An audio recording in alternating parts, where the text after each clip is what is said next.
25/7/2024 ಬೆಳಗ್ಗೆ 8 ಗಂಟೆಯವರೆಗಿನ ಕರ್ನಾಟಕದ ಹವಾಮಾನ ಮುನ್ಸೂಚನೆ ಹೀಗಿದೆ. ಕಾಸರಗೋಡು ಸೇರಿದಂತೆ ಕರ್ನಾಟಕದ ಕರಾವಳಿ ಜಿಲ್ಲೆಗಳ ಅಲ್ಲಲ್ಲಿ ಗಾಳಿಯೊಂದಿಗೆ ಬಿಟ್ಟು ಬಿಟ್ಟು ಉತ್ತಮ ಮಳೆಯ ಮುನ್ಸೂಚನೆ ಇದೆ.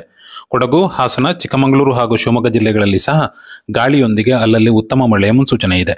ಮೈಸೂರು, ದಾವಣಗೆರೆ, ಹಾವೇರಿ, ಧಾರವಾಡ, ಬೆಳಗಾವಿ, ಚಿಕ್ಕೋಡಿ ಸಹಿತ ಬಾಗಲಕೋಟೆ, ಗದಗ, ಬಳ್ಳಾರಿ, ಕೊಪ್ಪಳ, ವಿಜಯಪುರ, ಯಾದಗಿರಿ, ಕಲಬುರಗಿ, ಬೀದರ್ ಜಿಲ್ಲೆಗಳ ಅಲ್ಲಲ್ಲಿ ಮಳೆಯ ಮುನ್ಸೂಚನೆ ಇದೆ. ಕರ್ನಾಟಕದ ಉಳಿದ ಭಾಗಗಳಲ್ಲಿ ಅಲ್ಲಲ್ಲಿ ಮೋಡದ ವಾತಾವರಣದ ಮುನ್ಸೂಚನೆ ಇದೆ. ಈಗಿನಂತೆ ಕರಾವಳಿ, ಮಲೆನಾಡು ಹಾಗೂ ಉತ್ತರ ಒಳನಾಡಿನ ಅಲ್ಲಲ್ಲಿ ಜುಲೈ 30ರ ತನಕವೂ ಮಳೆ ಮುಂದುವರಿಯುವ ಲಕ್ಷಣಗಳಿವೆ. ನಂತರ ಮಳೆಯ ಪ್ರಮಾಣ ಕಡಿಮೆಯಾಗುವ ಸಾಧ್ಯತೆಗಳಿದ್ದು, ಕರಾವಳಿ ಜಿಲ್ಲೆಗಳಾದ ಉಡುಪಿ ಹಾಗೂ ಉತ್ತರ ಕನ್ನಡ ಭಾಗಗಳಲ್ಲಿ ಮತ್ತು 2 ರಿಂದ 3 ದಿನಗಳ ಕಾಲ ಸಾಮಾನ್ಯ ಮಳೆ ಮುಂದುವರಿಯುವ ಸಾಧ್ಯತೆ ಇದೆ. ಈ ಮಾಹಿತಿಯನ್ನು ಕೊಟ್ಟವರು ಸಾಯಿ ಶೇಖರ್.